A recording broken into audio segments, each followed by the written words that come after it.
Reza Gladys mengajukan gugatan rekonvensi, gugatan balik, terhadap Nikita Mirzani senilai 384,64 miliar rupiah, berdasarkan putusan kasasi pidana pemerasan 4 miliar rupiah, dan pencemaran nama baik bisnis. Gugatan ini merespons gugatan perdata awal Nikita, di mana tim hukum Reza optimis menang karena bukti putusan inkrah. Berikut adalah poin-poin kunci terkait gugatan rekonvensi tersebut. 1. Nilai gugatan balik sempat disebut 504 miliar rupiah, namun angka rekonvensi yang diajukan adalah 384,64 miliar rupiah. 2. Alasan gugatan rekonvensi. Reza Gladys mengajukan gugatan balik dengan dalil pemerasan senilai 4 miliar rupiah yang didasarkan pada putusan pidana tingkat kasasi. 3. Penyebab kasus, Nikita Mirzani awalnya menggugat perdata terkait produk kecantikan Glowing Booster Cell milik Reza Gladys yang dianggap tidak memiliki izin BPOM. 4. Dampak pidana, Nikita Mirzani disebut telah dijatuhi hukuman dalam kasus pemerasan dan tindak pidana pencucian uang, TPPU. Dan 5. Optimisme Reza Gladys. Pihak Reza yakin gugatan rekonvensi akan diterima karena memiliki bukti yang kuat dan menilai gugatan awal Nikita hanya komedi. Gugatan rekonvensi ini merupakan bagian dari sidang lanjutan perkara perdata yang tengah berlangsung di Pengadilan Negeri Jakarta Selatan. Nah, bukan saya yang bicara. Hai, masih bersama saya, Mr. Z, bicara. Tentu saja bicara tentang kebenaran, berdasarkan fakta, data, dan realita. Teman-teman, seperti teman-teman ketahui bahwa saat ini sedang menunggu lanjutan sidang gugatan dari Nikita Mirzani kepada Reza Gladys, gugatan perdata. Sementara kasus pidananya Nikita Mirzani telah divonis dari tingkat pertama, banding, dan kasasi. 6 tahun penjara dijatuhkan kepada Nikita Mirzani serta uang 1 miliar rupiah. Namun Nikita Mirzani tetap melanjutkan proses persidangan terkait dengan kasus perdata. Dari peristiwa ini teman-teman, ada beberapa hal yang harus saya sampaikan kepada teman-teman, dan semuanya berdasarkan fakta, data, dan realita. Supaya tidak menjadi fitnah teman-teman, saya ingin membacakan satu persatu secara lengkap, jelas, menggunakan bahasa Indonesia. Supaya teman-teman paham dan memahami tentunya. Langsung ke sumbernya. Dari kapan lagi kom? Reza Gladys akan gugat Nikita Mirzani balik senilai 4 miliar rupiah. Kita bacakan. Sidang lanjutan kasus hukum yang melibatkan Reza Gladys dan Nikita Mirzani di Pengadilan Negeri Jakarta Selatan kini memasuki babak baru.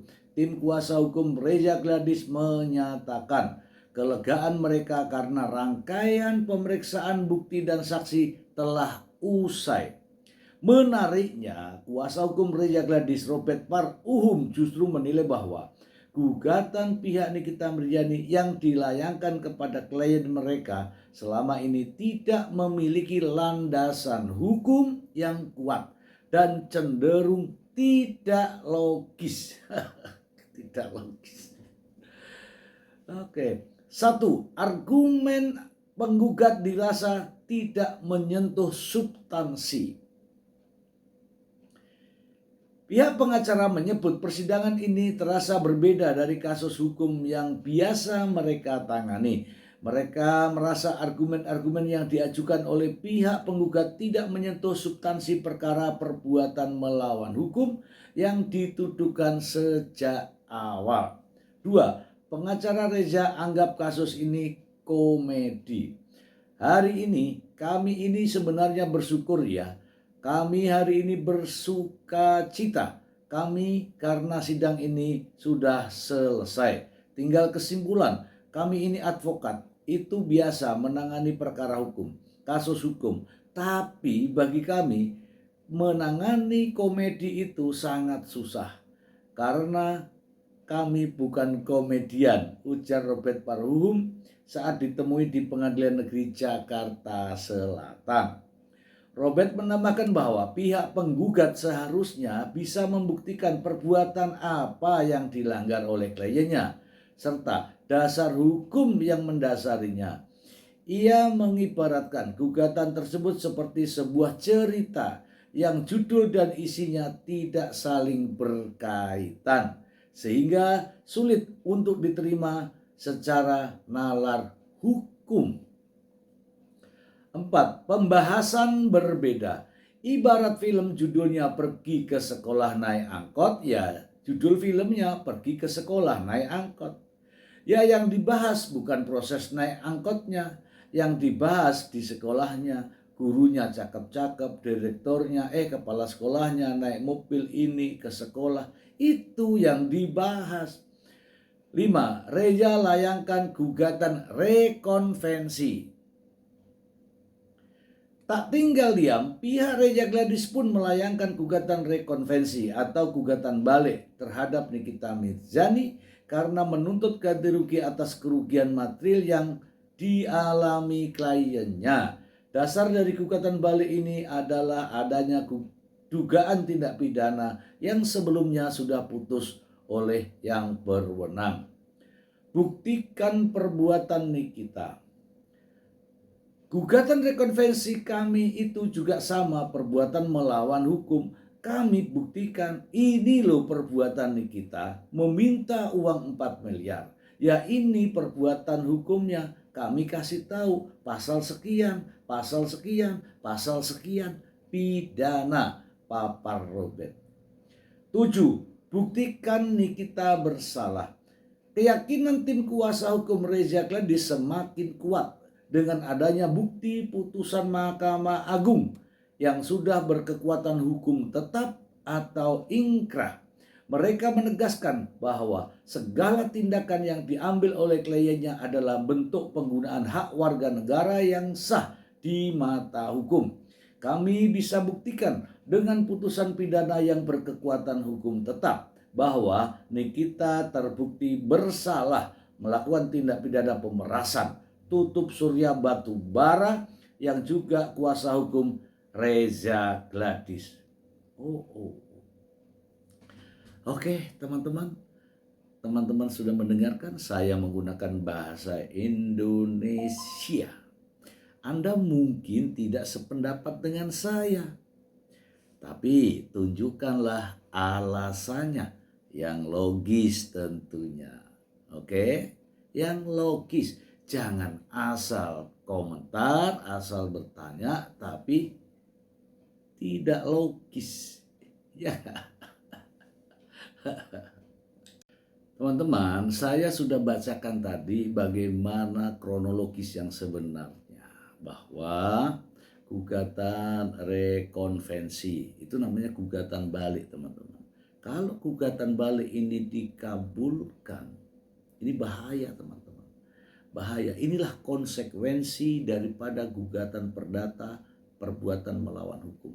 Jika tidak mampu membuktikan perbuatan melawan hukum itu, lantas tergugat melakukan rekonvensi atau gugatan balik, kemudian gugatan balik itu dikabulkan, maka ini menunjukkan bahwa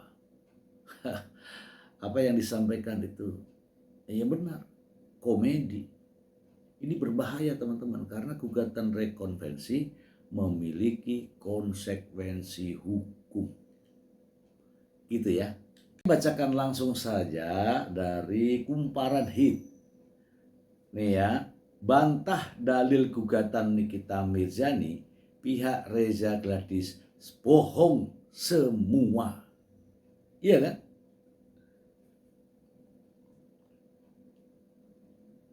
Sidang lanjutan gugatan perdata Nikita Mirzani terhadap Reza Gladys masih berjalan di Pengadilan Negeri Jakarta Selatan. Terbaru pihak Reza menghadirkan saksi di lanjutan persidangan tersebut. Kuasa hukum Reza Gladys Julianus Sembiring mengatakan bahwa saksi yang dihadirkan merupakan karyawan dari Glavitja bagian arsip dan penyimpanan data elektronik. Dalam keterangannya, saksi menyampaikan data yang telah disimpan tentang apa yang menjadi kegiatan Glavitja. Data bersifat yang arsip maupun elektronik seperti itu. Nah, kemudian di dalam keterangan saksi yang kita butuhkan saat itu adalah tentang soal membantah dalil gugatan Nikita Mirzani. Kata Julianus, saksi berhasil memberikan data yang membantah dalil gugatan yang diajukan Nikita Mirzani, yakni mengenai pernyataan bahwa Nikita Mirzani pernah membeli produk DNA salmon milik Reza Gladys. Kalau tidak salah, poin ke-10 itu mengatakan dia pernah membeli produk DNA salmon di e-commerce milik Reza Gladys, tutur Julianus. Ternyata di data kita ya, diterangkan oleh saksi kemarin tidak ada pembelian atas nama Nikita. Berarti adanya sebuah pembohongan dalam dalil gugatan ini. Keterangan saksi tersebut sudah membantah dalil gugatan Nikita Mirzani lainnya yang mengatakan bahwa berdasarkan review yang dilakukan terhadap DNA salmon terdapat sebuah perjanjian. Saksi yang kemarin kita hadirkan adalah tentang soal menerangkan tidak adanya pernah membelinya. Nikita Mirzani ini melakukan review terhadap produk DNA salmon sebelum Reza Gladys melaporkan dirinya ke Polda Metro Jaya. Berarti bohong lagi. Berdasarkan keterangan saksi, Nikita Mirzani hanya mengunggah ulang posting dari Dr. Samira alias Doktip di tanggal 19 Desember 2024. Momen itu terjadi setelah Reza Gladys membuat laporan. Artinya pernyataan-pernyataan di dalam dalil gugatan itu bohong semua. Sementara itu, di wawancara secara terpisah, kuasa hukum Nikita Mirzani, Usman Lawara, meragukan keterangan saksi yang dihadirkan pihak Reza Gladys. Apalagi saksi mengaku baru bekerja di tahun 2025. Saksi itu baru bekerja di tahun 2025. Ya, dia menjelaskan apa keterangan yang terjadi di tahun 2023-2024. Itu sebelum kami bertanya. Nah, ketika kami bertanya di tahun 2025, bagaimana dia bisa menjelaskan apa namanya, ada peristiwa apa di tahun 2023-2024, kata Usman. Nah, dalam tanda kutip ya, berarti kan saksi ini saksi yang tidak benar atau dalam tanda kutip saksi palsu begitu. Tapi nanti biarlah majelis hakim yang menyimpulkannya. Usman menduga saksi yang dihadirkan merupakan saksi palsu. Selain itu, Usman juga menekankan bahwa saksi tidak mengetahui fakta bagaimana produk tersebut dijual. Yang kedua, bahwa fakta terungkap di persidangan, produk itu dijual antara 2023 sampai 2024 bulan Mei. Tapi faktanya di tahun 2024 Februari, tanggal 2 Februari sudah dikeluarkan oleh BPOM, bahwa dinyatakan oleh BPOM bahwa itu tidak punya izin. Nikita Mirzani melayangkan gugatan hukum terhadap Reza Gladys dan suaminya Atobah Mufid. Gugatan tersebut dilayangkan dengan nilai mencapai 244 miliar rupiah. Gugatan tersebut bermula dari adanya kesepakatan yang dilanggar secara sepihak. Kesepakatan yang dilanggar sepihak itu membuat kita dirugikan secara material maupun imaterial. Penetapan nominal 244 miliar itu juga tidak sembarangan. Ada 3 kategori yang menjadi dasar kerugian Nikita Mirzani.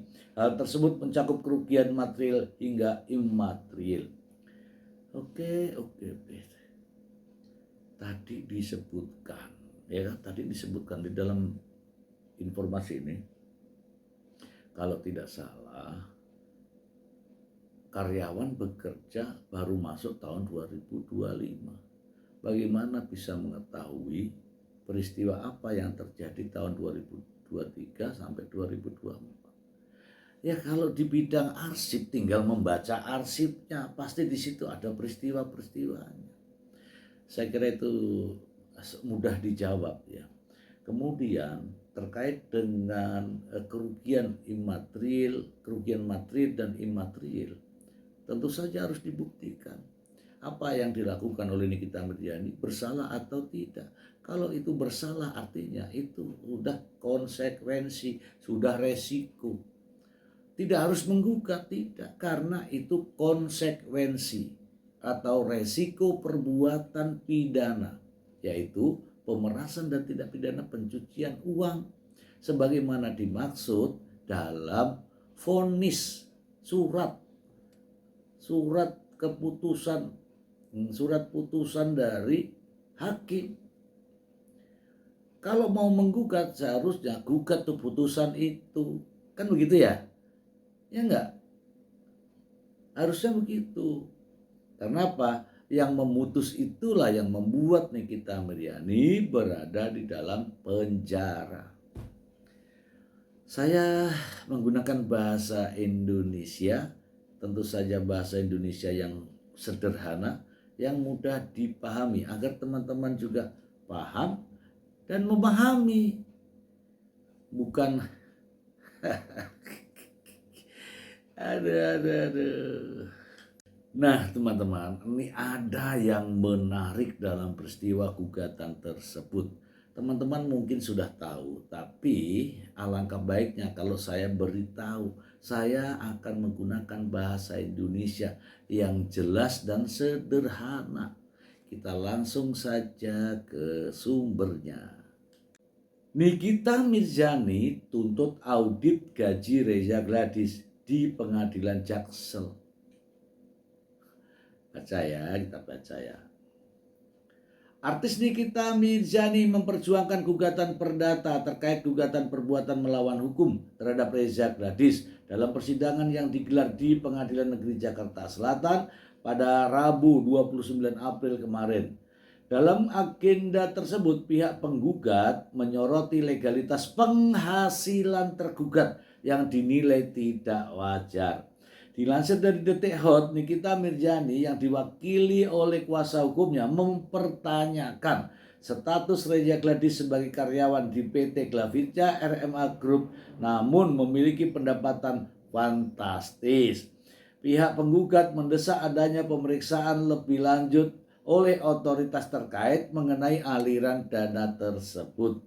Kuasa hukum Nikita Mirzani, Usman Lawara, menyampaikan keberatan terkait fakta persidangan yang mengungkap gaji bulanan Reza Gladys mencapai 6,7 miliar. Penegasan ini disampaikan guna mendorong adanya transparansi perpajakan dari pihak tergugat. Saya baru pertama kali dengar adanya karyawan perusahaan gajinya 6,7 miliar. Saya minta Ditjen Pajak dalam hal ini turun untuk mengaudit gaji tersebut. Apakah pernah melaporkan pajaknya, kata Usman Lawara, kuasa hukum Nikita Mirzani. Kecurigaan tim kuasa hukum Nikita Mirzani ini didasari pada jabatan Reza Gladys yang tercatat sebagai staf di sebuah klinik kecantikan. Mereka menganggap angka penghasilan tersebut memerlukan pengawasan dari pusat pelaporan dan analisis transaksi keuangan. Dugaan saya ini ada dugaan tindak pidana pencucian uang yang dilakukan. Oleh karenanya saya juga minta PPATK untuk melakukan audit terhadap perusahaan tersebut dan terhadap Reza Gladys. Menanggapi tudingan tersebut, pihak Reza Gladys menghadirkan saksi yang merupakan karyawan dari klinik kecantikan. Robert Parhum selaku kuasa hukum tergugat menilai materi gugatan yang diajukan oleh Nikita Mirzani cenderung tidak serius dan menyerupai sebuah komedi. Oke, teman-teman. Ini saya cut dulu ya. Sudah saya bacakan di depan tadi. Jadi gini. Ini gugatannya kemana? Kalau nggak salah ini perbuatan melawan hukum gara-gara Reza Gladys melaporkan ke polisi. Ngono toh? Nah, kalau ini urusan pajak, urusan PPATK, urusan TPPU, substansinya nggak masuk. Kalau substansinya nggak masuk, hakim tidak akan mengambil pertimbangan. Ini disuarakan seperti ini hanya untuk konsumsi publikasi, bukan untuk konsumsi penegakan hukumnya, bukan untuk konsumsi materi gugatan. Itu fakta teman-teman, fakta. Saya meyakini bahwa ketika kereta lewat atas, kemudian dia bicara tentang kereta yang lewat bawah, nggak akan ketemu. Kalau nggak akan ketemu, nggak akan terjadi, nggak masuk dalam substansi. Gitu ya teman-teman ya. Inilah yang saya bacakan ini. Marilah kita pahami semua. Saya menggunakan bahasa Indonesia yang sederhana. Harapan saya teman-teman ini paham dan juga memahami. Supaya kalau komentar itu juga yang pakai logika. Bukan hanya sekedar prat, pret, prot. Itu tidak logis. Marilah kita menyadari bahwa faktanya itu demikian. Apa yang terjadi pada kasus pemerasan dan tindak pidana pencucian uang itu nyata dan sudah terbukti secara sah dan meyakinkan. Nikita Mirzani dinyatakan bersalah. Mulai dari sidang di Pengadilan Negeri Jakarta Selatan, sidang banding, dan kasasi di Mahkamah Agung. Satu-satunya jalan sekarang Nikita Mirzani haruslah melakukan peninjauan kembali kalau mau. Nah, untuk mencapai peninjauan kembali juga tidak mudah, harus melalui beberapa persyaratan-persyaratan, antara lain adanya novum atau bukti-bukti baru yang belum pernah ditampilkan sebelumnya, adanya pertentangan putusan, adanya kekhilafan hakim, dan lain-lain. Silahkan itu dicari. Daripada selalu tergiring opini-opini di publik, makanya didengarkan. Apa yang mau didengarkan? Bukalah Google, tanyakan di situ. Tanya di situ, pasti dijawab.